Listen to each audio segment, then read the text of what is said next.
Hi, this is Pilates Class 2. It can follow on from Class 1 and then lead into Class 3, or it can be used on its own. Standing feet hip width apart.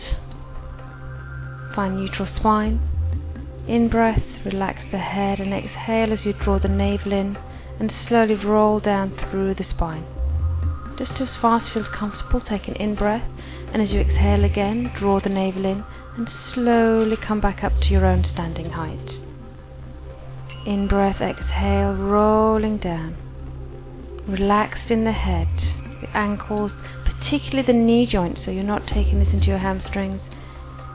Exhale, navel, shoulders, rolling up.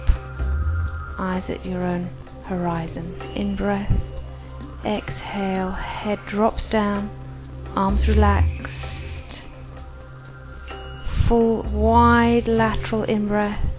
Exhale, drawing the abdomen in to support that lower back as the tailbone drops down, coming up vertebra by vertebra, opening the chest, the neck, and to standing.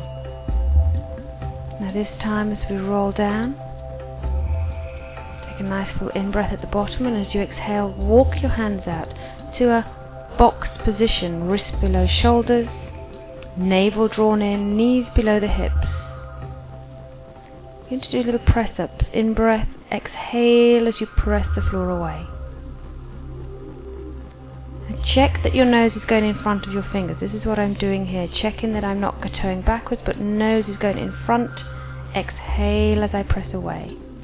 If that feels very difficult, take the hands wider than your shoulder width apart and just go as far down as you can without feeling any pinching of the shoulder blades around the spine or any strain in the neck.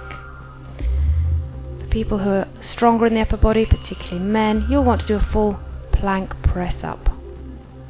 But choose which option is best for you, and then tuck your toes under, walk your hands back, relax here, and draw the navel in as you're exhaling, slowly up, shoulders, neck, head, in-breath, exhale, releasing in the joints.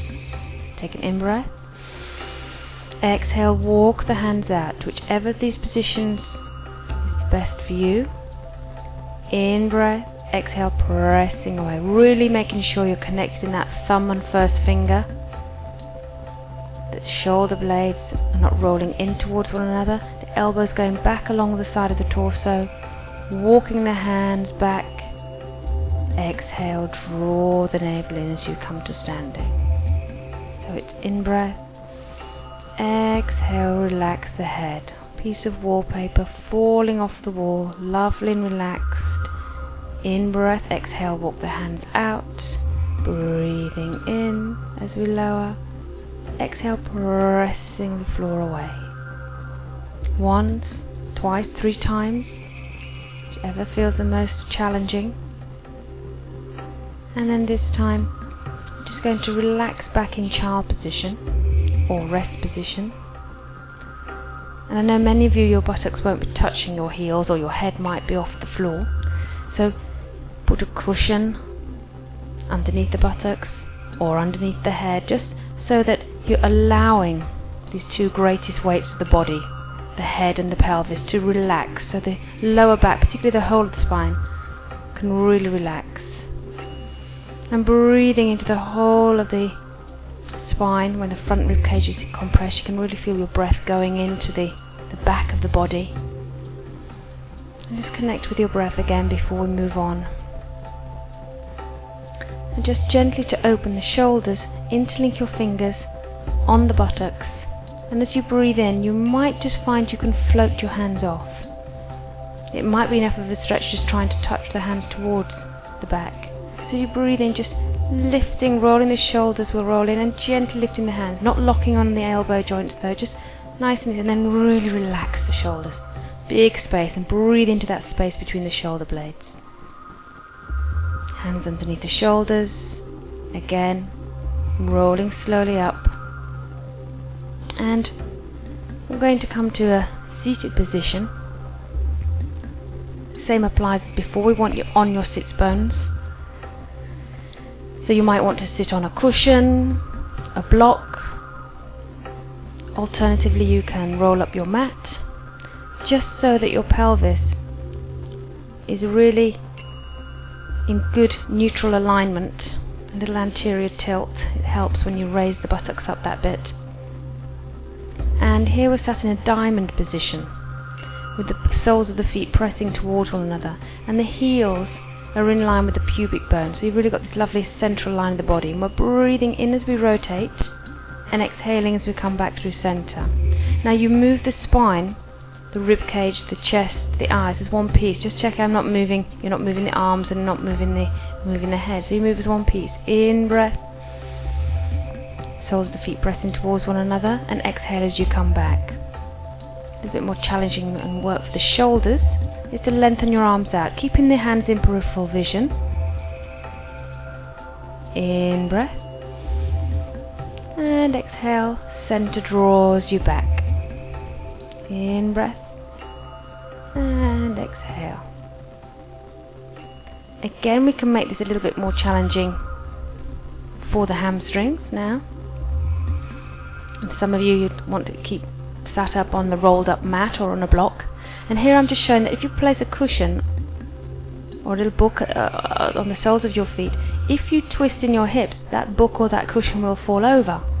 So if you're not up against, the feet aren't flat against a wall, it's just a good little guide to check you're not twisting in the hips, and so that it's really happening from the thoracic and the cervical vertebra. So here I'm going to show a little pulse, where we do kind of a little in-breath going in, exhale, breathe in, exhale, in, exhale, and relax. And just roll the shoulders back as many times as you feel comfortable, many times as feels good.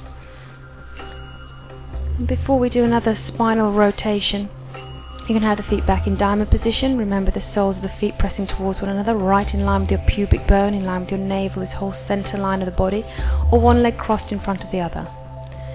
One hand goes behind the buttocks in line, and one just gently on the knee. Take a breath in, and as you exhale, draw the navel in and just gently start to rotate around. Now take this over 4 or 5 breaths. Imagine you're going up a spiral staircase, and you're starting at the bottom of the staircase where your pelvis is, and then you're rolling round to the ribs, and then to the shoulders, and finally up through the neck and your eyes looking beyond. And then bring the eyes back to center, and you're either going to change over legs if you had your legs crossed, or you're going to keep them with the soles of the feet in the center of the body. In breath as you lengthen the spine. That's really important to keep a lengthened spine. And just really go slowly. Don't force anything or try to get to an end position. Just keep it really moving, so that on the exhale you're just moving, going up that staircase from the base of the spine, spiraling around until your eyes are stretching, looking over your shoulders, and working the muscles in the eyes as well. Bring the head back round to front as well, just to release that neck, and then back into center. And just to release and stretch the lower back, it's like you're just stretching over a beach ball, and just hanging over, and again breathing into the back. Just go as far as comfortable, no forcing, no bouncing, just very easy. In breath, exhale as you draw up through the spine, lengthened, lovely length in the spine. Well done.